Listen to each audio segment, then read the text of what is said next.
भूख लग रही है और अभी तक किसी ने मुझसे पूछा भी नहीं है कि तुमने खाना खाया है या नहीं। मुझे अकेला छोड़कर सभी शादी में चले गए हैं और मैं अकेले यहाँ रह गई हूँ। आखिर क्या करूँ मैं? और जेठानी जी ने मुझसे कहा था कि सारे घर की सफाई हो जानी चाहिए। अब जल्दी जल्दी सफाई करती हूँ, फिर उसके बाद मुझे कपड़े भी धुलने हैं। अब जल्दी से सफाई कर कर देखती हूँ किचन में शायद कुछ पड़ा हो, उसी को खाकर आज का काम चला लूंगी। अब रोने से भी क्या होगा, भला कौन मेरा ख्याल करेगा? अगर दीपक शहर नहीं गया होता तो मुझे ये सब काम करने बिल्कुल नहीं देता। अब मैं उन्हें फोन कर कर बता भी नहीं सकती, वरना मुझे इस घर से निकाल दिया जाएगा। अब रोने का क्या फायदा? वैसे भी कौन यहाँ पर मेरा रोना देखेगा? यही कहेंगी जेठानी जी के मेरे बेटे को देखकर जल गई है।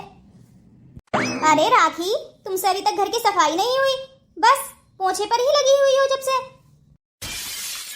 तुम आ गई जेठानी जी, लेकिन इतनी जल्दी? और माँ जी कहाँ है? वो भी तो आप ही के साथ गई थी ना? हाँ, वो भी आ ही रही हैं। रास्ते में कुछ काम आ गया था तो वहीं पर उतर गई वो।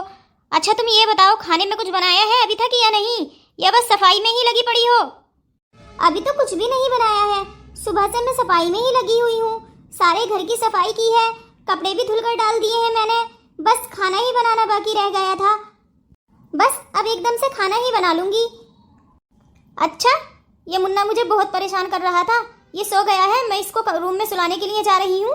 तुम खाना मेरे कमरे में ही ले आना। हाँ ठीक है, लेकिन तुम इतने गुस्से में क्यों हो? कुछ हुआ है क्या?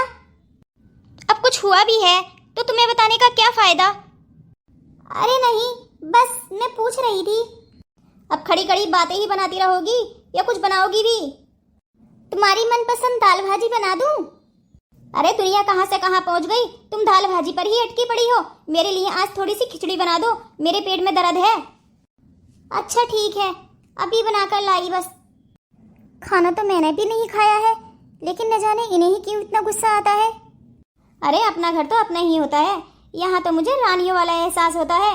ना कुछ काम करना पड़ता है, बस मुन्ना को ले लो, यही बहुत बड़ा काम है।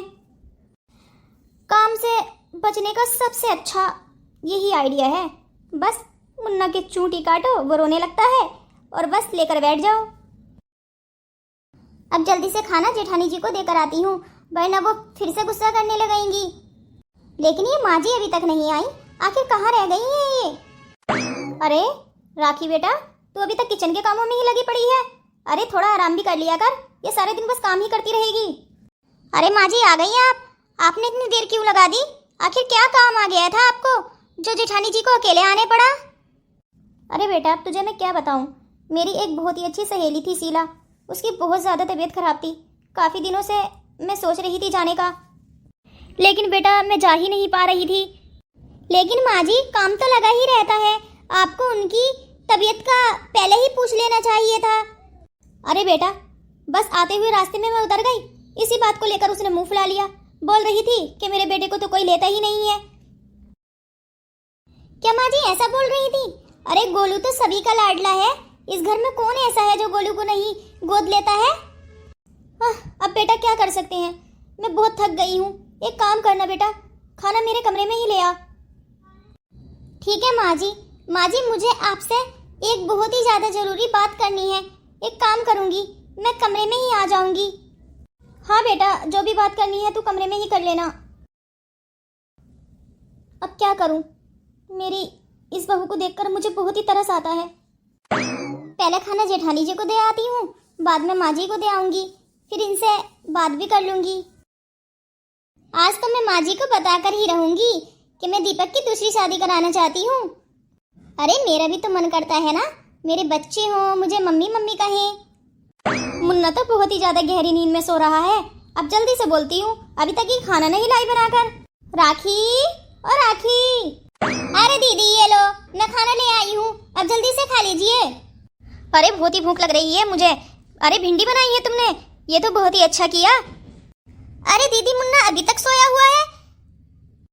अरे गोलू कहीं आता जाता तो है नहीं, तो वो भी थक गया था, इसलिए रास्ते में ही सो गया था। अब तब से सो ही रहा है। अल्ले मेरा गोलू, कितना अच्छा लग रहा है सोता हुआ। अरे अरे, ये क्या कर रही हो? दूर ही रहना जरा। गोलू को छूना मत, फिर से उठ जाएगा वरना वो। अरे नहीं दीदी, मैंने तो टच भी नहीं किया है, बस मैं तो दूर से ही देख रही थी। दीदी आप ऐसी बातें क्यों करती हैं? गोलू मेरा भी तो इतना ही है ना जितना आपका। अरे मैं भी अपने बेटे की तरह ही इसे प्यार करती हूँ। हाँ हाँ, मैं जानती हूँ तुम कितना प्यार करती हो। अरे मेरे बेटे से बस जलती ही हो, क्योंकि वो इस घर का वारिस है ना। अरे तुम्हारे तो अपने बच्चे हैं नहीं। क्या आप ऐसी बातें कर रही हैं? अरे आप ऐसी बातें कैसे कर सकती हैं? आप ही ने तो बोला था ना गोलू तुम्हारा भी इतना ही बेटा होगा जितना कि मेरा। हाँ, लेकिन अब मुझे ऐसा लगने लगा है जैसे कि तुम मेरे बेटे से जलती हो, क्योंकि सारी प्रॉपर्टी इसी की होने वाली है ना। आपने वही मिसाल कायम कर दी जेठानी जी के हाथी फिरे गांव गांव, जिसका हाथी उसी का नाम। अरे आखिर मैं इस बेटे को कितना ही प्यार कर लूं, तुम हमेशा यही समझोगी कि मैं इससे जल रही हूँ। अरे मैं तो गोलू को इतना प्यार करती हूँ कि इसके देखे बगैर तो मुझे कुछ अच्छा भी नहीं लगता। ठीक है, अगर तुम ऐसा बोल रही हो तो मैं भी दीपक की दूसरी शादी करा दूंगी। क्या? दूसरी शादी? अरे ये कैसे कर सकती हो तुम?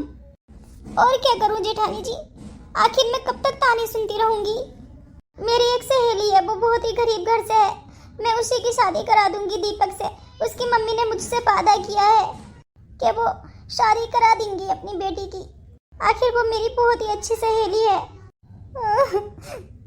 अरे ये मैंने क्या कर दिया? अब क्या करूं? सारी प्रॉपर्टी तो मेरे गोलू की होने वाली थी, अब तो बढ़ जाएगी ना प्रॉपर्टी। आखिर मैं ऐसे क्या करूं जो ये दूसरी शादी ना कराए दीपक की? मैंने तो ये बहुत ही गड़बड़ कर दी।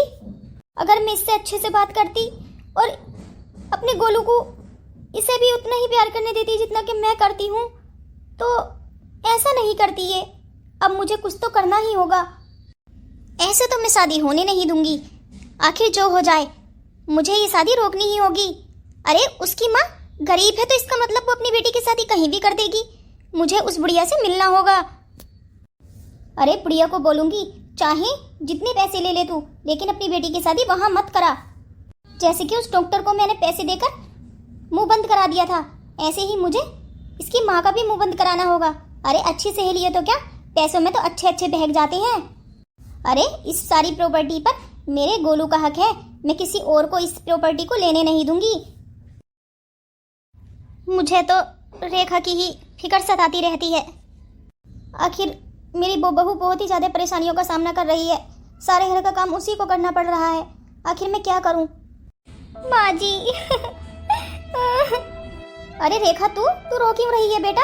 क्या हुआ है? किसी ने कुछ कहा क्या तुझसे? मुझे बोल। माँ जी, आज जेठानी जी ने मुझसे बहुत ही बड़ी बात बोली है। वो कह रही थी कि मैं गोलू से चलती हूँ, वो उससे प्यार नहीं करती। माँ जी क्या माँ जी मैं गोलू को अपना बेटा नहीं मानती? चुप जा मेरे बेटा, चुप जा, मैं सब समझती हूँ। आखिर वो ऐसा क्यों बोल रही है? माँ जी मैं भी दीपक की दूसरी शादी कराऊंगी ताकि मेरे भी बच्चे हों। क्या? ये तू क्या बोल रही है? अरे बेटा ऐसा नहीं होता। अरे तू जानती है ना, अगर उसने दूसरी शादी कर ली तो फिर तेरा क्या होगा? अरे क्या होगा माँ जी, ज्यादा से ज्यादा मैं जितना काम अब करती हूँ उससे ज्यादा करना पड़ जाएगा, और मेरे पास कोई ऑप्शन नहीं है माँ जी। आखिर मेरे बच्चे तो होंगे ना, मुझे मम्मी तो बुलाएंगे ना। लेकिन बेटा दूसरी पत्नी के जाने के बाद पति हमेशा बदल जाते हैं बेटा, चाहे मेरा ही बेटा क्यों ना हो। माँ जी मैं सब कुछ झेल लूंगी। ठीक है बेटा, जैसा तू चाहे, मैं हमेशा तेरे साथ हूँ। हाँ माँ जी, वो बस मुझे यही आपसे जरूरी बात करनी थी, इसीलिए बोल रही थी कि मुझे बहुत ही जरूरी बात करनी है आपसे। माँ जी मैं आपके लिए खाना तो लाई ही नहीं, भूल गई हूँ शायद। एक काम करती हूँ, पहले खाना ले आती हूँ। अरे नहीं बेटा, मुझे भूख नहीं है, मैं बस नींद आ रही है, सोने के लिए ही जा रही हूँ। अच्छा ठीक है माँ जी, आप सो जाइए, मैं भी अब थक चुकी हूँ, थोड़ी नींद ले लेती हूँ, फिर सुबह को सवेरा ही उठना होगा मुझे। ठीक है बेटा, तू जा।